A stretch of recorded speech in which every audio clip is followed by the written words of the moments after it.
Et avec nous, sur ce plateau, le procureur Yann Lebris. Bonsoir. Bonsoir. Merci d'avoir accepté notre invitation.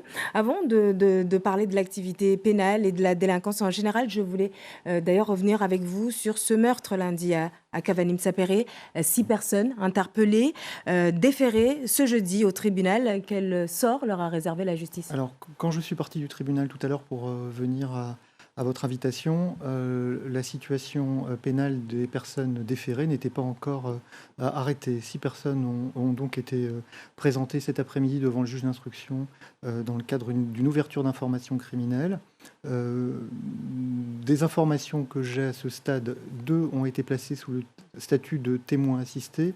Les autres, au conditionnel, auraient été mis en examen pour meurtre ou complicité de meurtre. Alors, selon nos informations, une jeune fille ferait partie de cette bande. Est-ce que vous confirmez? Là, pour le moment, je reste très prudent, je vous le redis, par rapport à ces éléments, puisque l'affaire est actuellement encore en cours de traitement judiciaire.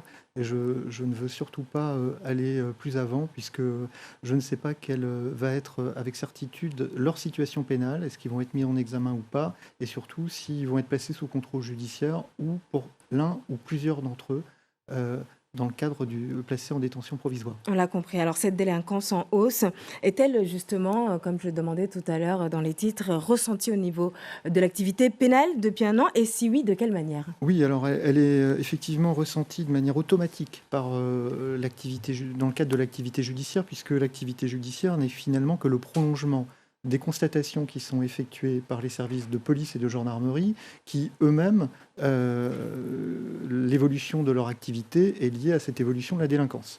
Donc il y a une cascade finalement de conséquences et qui conduit aujourd'hui à un renforcement de l'activité judiciaire de manière très sensible. Et ce, d'autant plus que la délinquance avait beaucoup augmenté déjà en 2020 et un certain nombre de procédures qui étaient plus nombreuses en 2020 ont été transmises en 2021 au parquet et sont venus s'ajouter à ce contentieux encore plus important en 2021. De telle sorte que, pour vous donner quelques chiffres pour éclairer mon propos, en 2021, nous avons reçu pratiquement 15 000 procédures à traiter en matière pénale simplement, contre un peu moins de 10 000 en 2020. Ce qui correspond à une hausse du nombre de procédures à traiter qui est de l'ordre de 50%. Pour vous donner Un ordre d'idée. un ordre d'idée. En matière criminelle, nous avons une hausse des procédures criminelles qui ont été transmises au parquet en hausse de 25%. En matière de délit, c'est une hausse de 21%.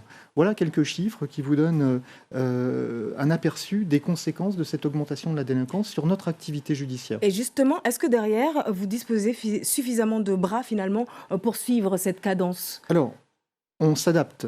On s'adapte. Je peux encore là vous donner quelques chiffres qui peuvent témoigner de l'adaptation et de la réactivité de l'institution judiciaire.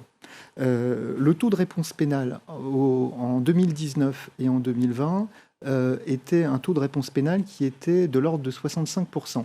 Alors, le taux de réponse pénale, c'est la réponse judiciaire quand un auteur est connu et qu'une infraction est caractérisée. Aujourd'hui... Mais souvent, on a l'impression que... Aujourd'hui, ce oui, taux est de souvent... 81%. C'est-à-dire Oui. alors qu'on a une augmentation considérable du nombre de procédures transmises, on a traité non seulement ces procédures nouvelles qui arrivaient, mais en plus, on a augmenté la réponse pénale. Oui, mais justement, est-ce que la réponse pénale judiciaire est à la hauteur des faits? Je vous pose cette question parce que, à votre arrivée à Mayotte, il y a plus d'un an maintenant, vous disiez que vous ne voulez pas donner l'impression que la justice était moins sévère à Mayotte. Alors, est-ce qu'on peut dire que la réponse pénale judiciaire est à la hauteur des faits? Je pense que les chiffres parlent d'eux-mêmes, et si vous le permettez, je vais vous en donner quelques-uns sur la réponse. Ça sera très rapidement, malheureusement. Très rapide. Mais en même temps, vous voyez, ça permettra d'avoir un éclairage pour tous vos téléspectateurs. Le nombre de condamnations prononcées.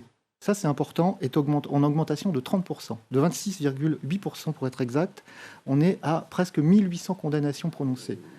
Le nombre de peines d'emprisonnement ferme, ce qui répond à votre interrogation, est en augmentation de 35%. Est-ce qu'on peut d'ailleurs encore mettre des gens en prison, puisque le taux d'occupation est à 140%, si je ne me trompe pas? Entre 150 et 160%. Donc comment on fait? continue à condamner les gens à de l'emprisonnement ferme quand leur personnalité et les faits qu'ils ont commis sont suffisamment graves pour que ce soit justifié.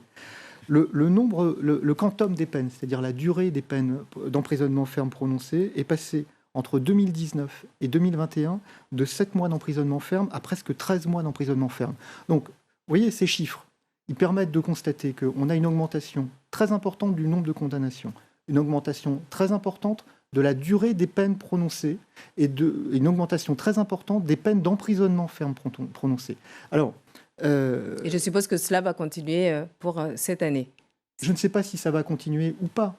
Ce que je peux vous dire en tout cas, c'est que sur l'année 2021, la réponse pénale, elle a été d'une très grande fermeté et on a à la fois augmenté le nombre de condamnations, on a augmenté également le quantum des peines et la mise à exécution de ces peines. On l'aura compris, merci. Dernier chiffre, et Allez-y. après j'arrête, mais qui témoigne aussi d'une réalité. C'est-à-dire que les quantums de peines deviennent tellement importants, les peines sont tellement sévères, que le taux de peines aménageables, c'est-à-dire qui peuvent être transformés en autre chose que de la prison ferme, aujourd'hui s'est effondré. On était, il y a 2 ans, à pratiquement 70% des condamnations qui pouvaient donner lieu à un aménagement. On est aujourd'hui plus près de 50%, c'est-à-dire qu'on a perdu, par cette aggravation de la sanction judiciaire, pratiquement 20 points dans la capacité à aménager ces peines, ce qui explique en partie le taux de surpopulation carcérale. Merci beaucoup Yann Lebris, le procureur de la République, d'avoir répondu